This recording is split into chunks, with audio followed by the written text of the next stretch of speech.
Световният тироиден ден тази година, 25 май, е посветен на хипотироидизма с оглед да свалим маската пред причините и симптомите, ранната диагностика и своевременното включване на заместително хормонално лечение с таблетки, тироиден хормон, елтироксин или левотироксин, който, ако се касае за вроден или хипотироидизъм настъпва в ранна детска възраст, ще осигури нормално физическо и психическо развитие на подрастващите, на децата.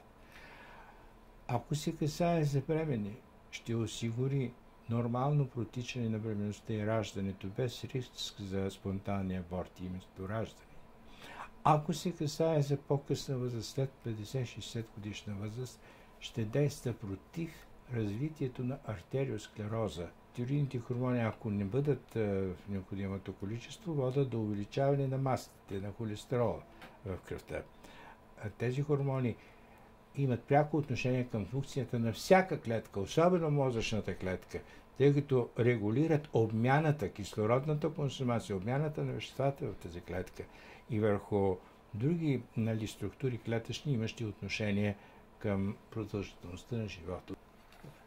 Рисковите групи са лица, които имат фамилна обремененост с заболяване на щитовидната жлеза, родители или близки сродници.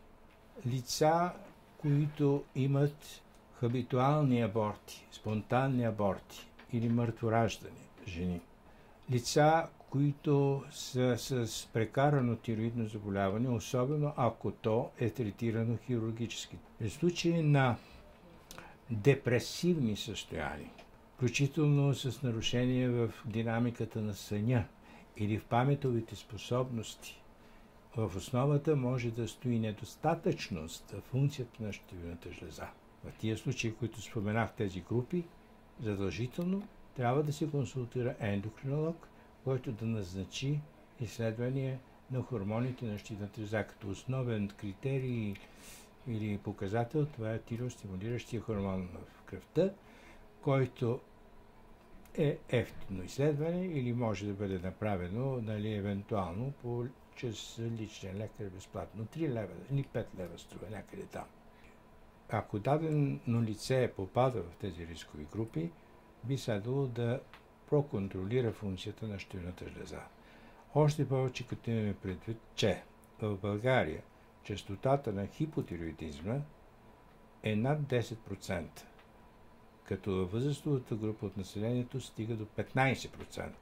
И в повечето от тези случаи се касае за такива леки и нетипични форми, които могат да бъдат доказани само с изследване. Консенсусът, който е приет от Министерството на здравеопазването на България, се препоръчва всяка жена след 50 годишна възраст на всеки 3 години да се изследва ТСХ-то.